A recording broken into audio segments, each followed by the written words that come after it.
Hi everyone, I've decided to make this video to touch upon the subject that's been mentioned in the comments before, and it has to do with how we make our sound louder or quieter on the piano or a keyboard. And a common misconception is that in order to produce a louder sound we need to exert more force, in other words, somehow give it more weight, more power. And the truth has to do with the reality of the mechanics of how the keys work in the acoustic piano and how it is being, this process is being reproduced by a keyboard. Control point of the volume is actually the speed with which you depress each key. In the real piano, you have the hammer that's attached to the key that hits the string, and proportionally to the speed of the key falling down, the speed of the hammer hits the string. So the faster I press here, the faster the hammer is going to hit. So the faster I depress the key, the louder the sound will be. If I press my key fast, it drops fast, it goes down fast. That produces a loud sound. And if I want to make a quiet sound, I need to actually scale the way I depress the key to make it slow. Quieter sound. See, the speed with which it went down was quite slow.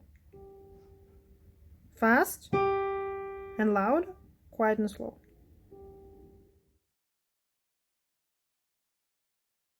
Yet you notice that my finger itself is quite strong, because it has to, at the end, hold all the weight.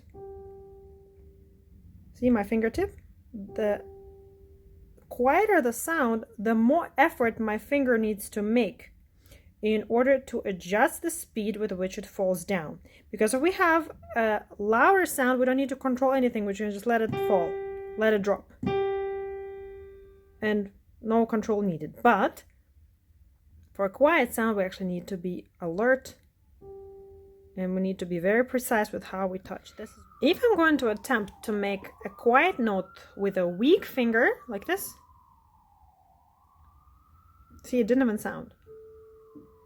Well, now it did. But I don't have any control of that because the finger is too weak. I'm not giving it weight. My weight is suspended somewhere. That's it. That's how we need to control. Focused fingertip. So the weak finger is not going to help us. Yeah, in a little bit, yes. But if you need to play a few notes in a row, some of them don't sound. And the reason sometimes we have those ghost notes that don't sound is because we're not prepared with a fingertip. We didn't measure the amount of speed we need to go down to produce exactly the sound you want. So that's very tricky to control. Quiet sound. That's about the strength of your fingertip. Once again, the quieter the sound, the more control it will need from your finger to actually sound properly. And in terms of weight, you transfer the weight to the loud sound, all the weight. Ideally, you want to give all the weight, you want to be relaxed, and all your weight is on your finger. If you want to make a quiet sound, you still transfer all that weight, it's just slower. But at the end, I have all my weight still here. Now, if you wanted to make a quieter sound, would it be easier on the lighter keys, meaning a keyboard that is very light to touch, or on the keyboard that's difficult to touch, harder? The answer is, the harder the keyboard itself, the easier it will be to produce a quieter sound on it. Now I'm on medium, and I'm going to do some extremes because it's the easiest way to demonstrate. I'm going to go to soft 2, that's the softest, the lightest key, so it gives you the easiest response, right? So now I'm going to try to make a loud sound.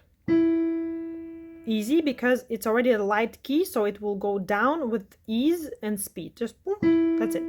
Now I'm going to try to make a soft sound on it, the quiet sound.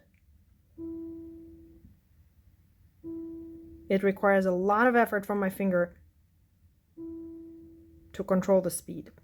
Now I'm going to change to hard 2 instead. And now I'm going to try to make a loud sound. The louder sound on hard requires more effort from my finger. It has to be heavier in order to produce more speed going down, right?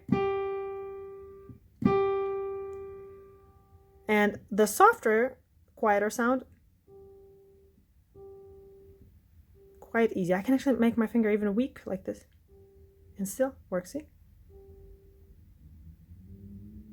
And if I try to do that weak finger on the soft, oh sorry, I'm doing the same thing.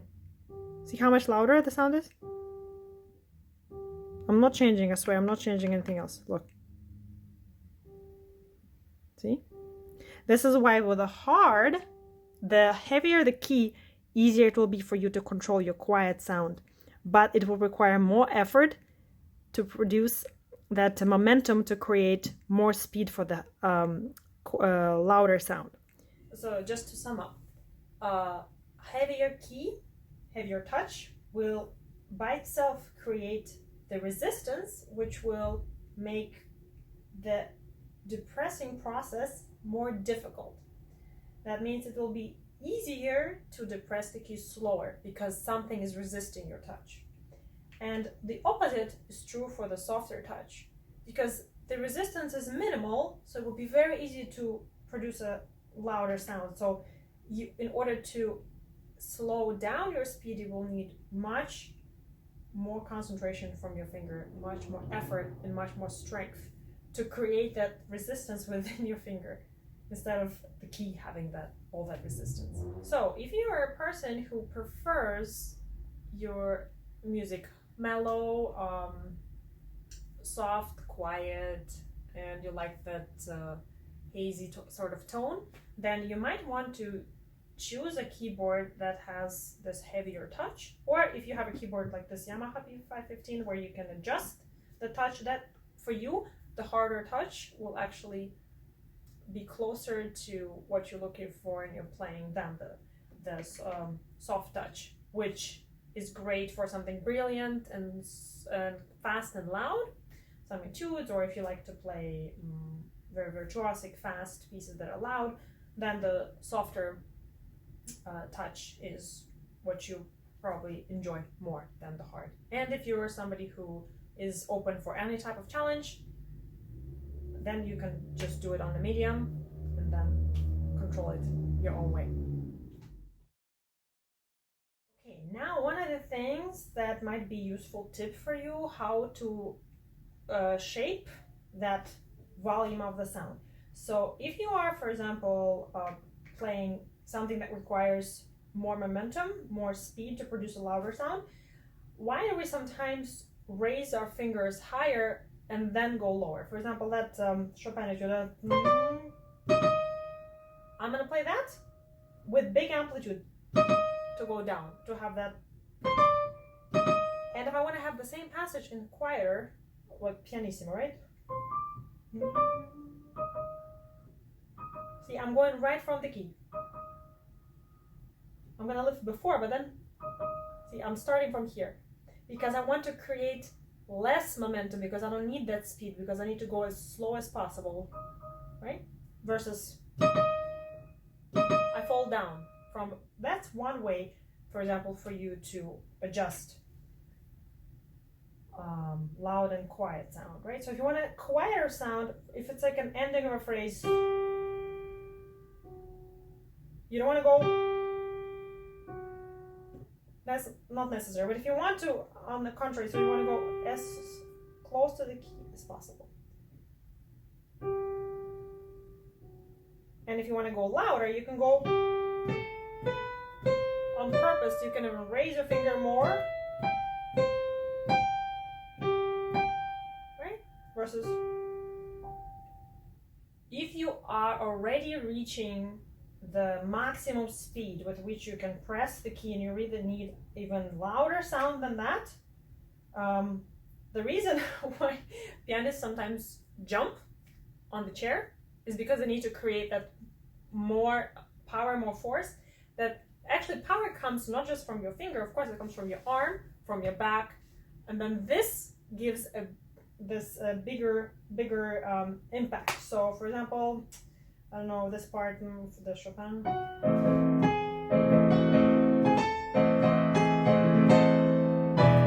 So I do that effort. I don't do it on purpose. It's naturally coming out because that's how I want to compensate. But I cannot do anything else. I cannot do any faster. I'm already fast, but I just want to add a little more power coming from here. So I can extend that lever that is engaged in producing the sound.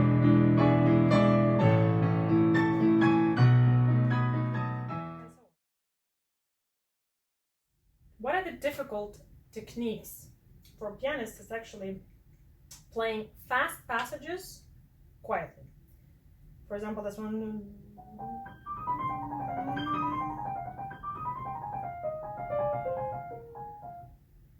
Is difficult. Why? Because just in a regular scale, for example, G minor, if it's a fast scale and you need to play it loud, easy. But if you need to play same scale, fast but quiet, it requires much more effort from your finger. It needs to be very alert. Because the speed of overall passage needs to be fast, but each keystroke individually needs to be slow. And that creates this discrepancy that is difficult to manage, and you need to have a lot of control, a lot of mastery of your movements. So I can try to play the same passage lower, and you will see the lower notes are always harder to play quieter because they by nature have a lot more volume than the higher notes do. So this passage, I'll try to play over here.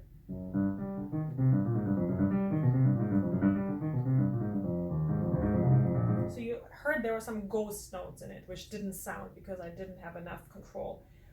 Much harder here to play quieter.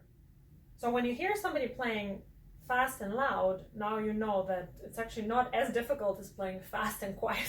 So you can hear the true mastery of people can play quietly or fast, and that means they have a lot of control over the fingers and the sound. Another hard technique to do is playing in a low register big chords quietly. Something like this, right? So I'm giving examples from the ballad because it's the piece that I'm playing now. Because you need to strike all, in this case, 6 notes at the same time, controlling the speed of each of them to go slowly, and they need to be together. And sometimes we need to voice, for example, we need to make the D come out louder maybe.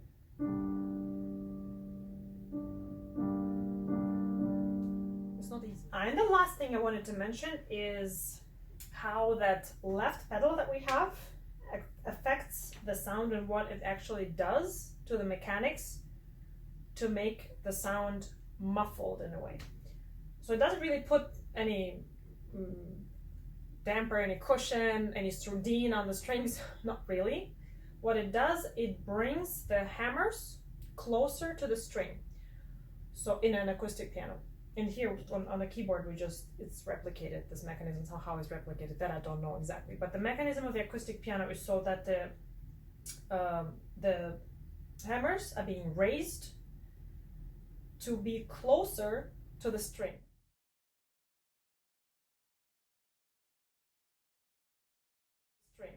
So when I press the left pedal, I have less distance that my hammer will travel. So it can't develop the same velocity, the same power that it can develop traveling from here to here.